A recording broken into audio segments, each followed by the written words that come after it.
of the week, ladies and gentlemen.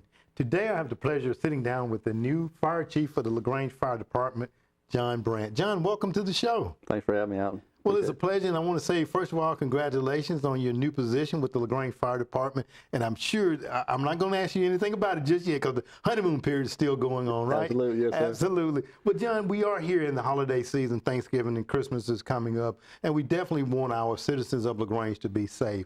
And I know that you and the ladies in blue down at the LaGrange Fire Department definitely wholeheartedly want to contribute to that. So we're going to talk a little bit about holiday safety tips in a moment. But first of all, John, if you don't mind, just tell us a little bit about yourself. Just like you said, Alton, I just got the sole finalist for the new fire chief position in the LaGrange Fire Department. Very excited about that. I've been with the department for 23 years. I've been in a leadership role since 2002. I'm also a paramedic. And I've served in every rank at the fire department besides the sergeant rank. Okay. I did skip that rank, but you know, I've done it all throughout my career, and I'm glad to see it finally pay off. Absolutely, John. And let me ask you, John, and how do you think those positions that you held have prepared you for the role that you're now in?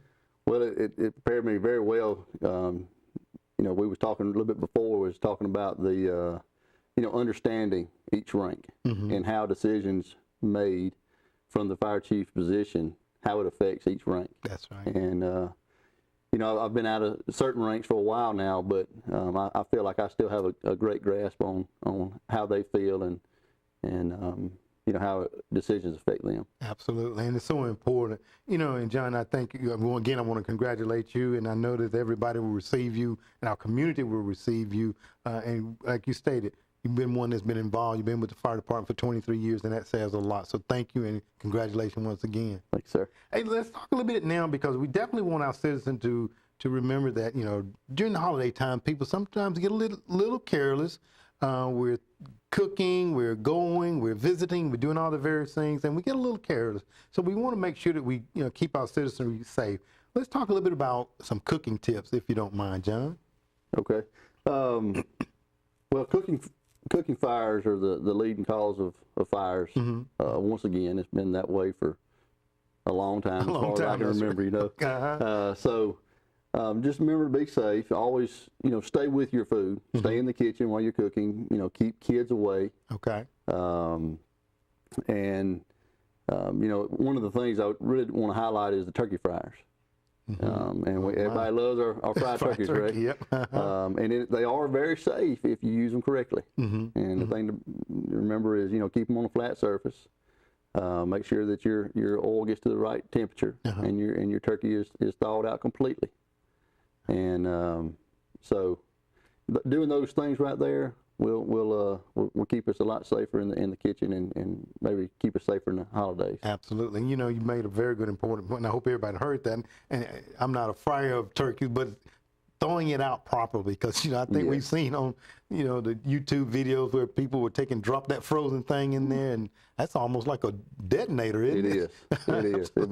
Yes. Okay. Let me ask you, and when we're talking about cooking inside the kitchen, talk about the types of fire extinguishers that we necessarily need within the kitchen, if you don't mind. Well, there is a Class K. Okay. Fire extinguisher is specially made for kitchens. Okay. But also just your generic fire extinguisher, ABC extinguisher that you can buy at any local store. You know, they'll be sufficient for what you need inside the kitchen. Making sure that you kind of turning things upside down every, you know, once a year or twice a year to make sure that the powder don't settle at the bottom. Okay. But ABC extinguisher is suitable for your home. Okay. All right. Very good.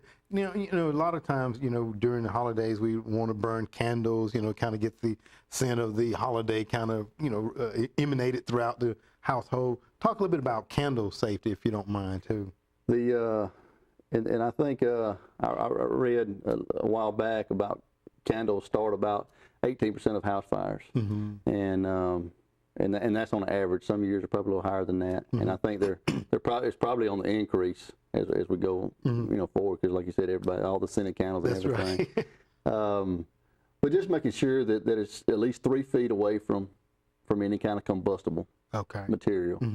and that you blow it out before you leave the room. You know, and I mean, you know, for an extended period of time, if you just leave the room for a second, come back, that's okay. But we just ask people to blow them out before they leave the room for an extended period of time. You can always light them right back up. It don't take but a second. That's right. Absolutely. And I think, you know, you're talking about 18% of house fires are caused by candles. And I think sometimes, you know, we kind of, like, you know, I know I have one sit in my bathroom, one in my bedroom, and sometimes you do forget, and you rushing out again. Absolutely. Got to get to the store to get that gift for that person, you know, perfect person, and we just become a little careless. Are there candles that you would recommend? I'm not trying to advocate any one over another, but glass candles, or, you know, the little tea light candles. What did you recommend as a fireman? Well, I would definitely recommend the glass ones. They keep everything encased in there, and I think they're the safest ones. And like I said, but also just making sure that they're away from any combustibles. Okay. At least 3 feet. Okay. All right. So 3 feet away from any type of combustible items and things of that nature.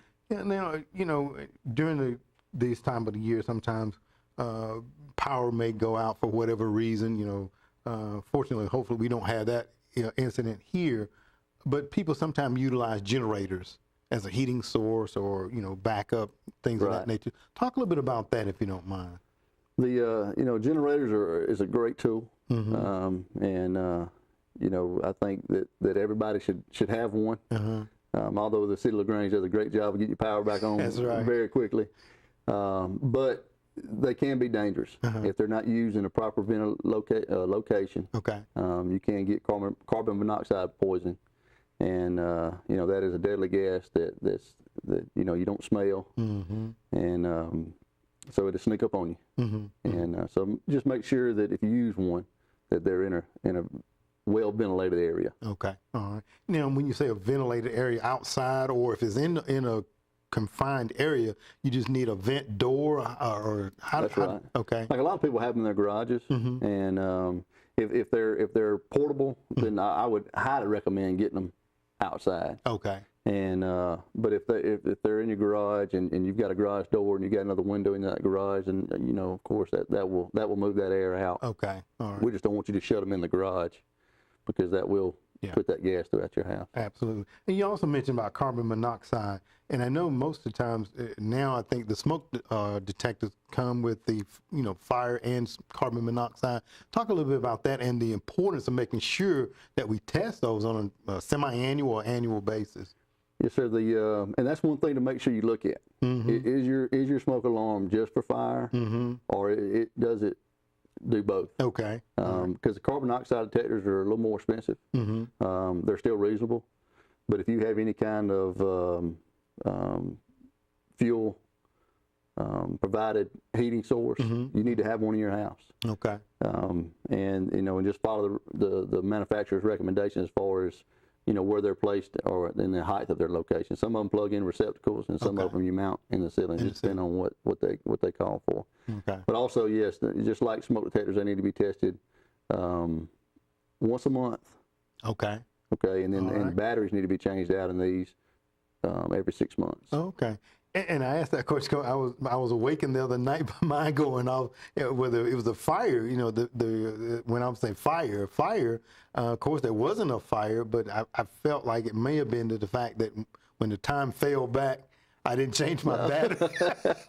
You got to do that. I got to do that. That's right. Because that's not the sound that you want to be awakened to. Fire. That's right. You know, so absolutely, definitely want to make sure that you check those.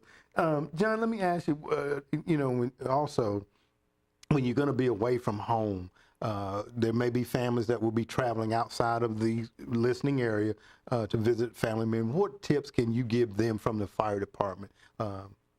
We just ask that, you know, just common sense things. You know, just look around, make sure that we don't ever recommend using extension cords. But if you use them, unplug them before you go out, you know, go away for an extended amount of time. You know, make sure you blow out your candles, and just look around your house for any kind of safety hazards before you leave, and you know, that's the biggest thing. Okay. All right. Okay. And, you know, again, like you said, it's just common sense things. Again, we just want people to kind of slow it down a little bit, take time to make sure that, you know, those things that are necessary are done before you exit the home, if you're going to be traveling outside of, the home or the state for the holidays. So very good, safety tips coming from our fire chief. John, I want to transition now back a little bit to your new position, because I know that there's, people always say, oh, I wonder what he's going to change. What is he going to do different, da. I just want to kind of pose that question to you as well. Are there anything that you see that you want to come in and maybe concentrate on in your new position? One of the main things I do want to say is that the LaGrange Fire Department's in a great place. Okay. And we have made strides these last 12 years under Chief Deputy Mar's direction and leadership, and I think we've got a great base to build on. And everybody knows that we got accredited back in August, and that was a great accomplishment for the fire department. But accreditation is it starts over. Okay, every 5 years. Okay. So once you get accredited, you're starting over. You're starting from scratch again. Oh man. And it takes care of every aspect of your fire department if you follow that model to a T. And that's one of the main focuses that I want to focus on. And during these next 5 years is making sure that we're looking at every service, every program we offer, and when we're evaluating what we do. And that way we're not missing anything. Going back through policies and procedures and ensuring that we're following those, and if we're missing anything, then we need to put those in place. Okay. Well, John, again, I just want to say thank you and congratulations to you and the accomplishment that you made, and being with the City of LaGrange Fire Department for 23 years says and speaks volume to you and also to your character. Every interaction I've had has always been a very positive one with you. So again, I want to congratulate you in your new position. Thanks, sir. All right. Appreciate it. All right. And thank you for being on the show today. No problem. All right. Ladies and gentlemen, stay tuned for more City Week coming up in just a moment.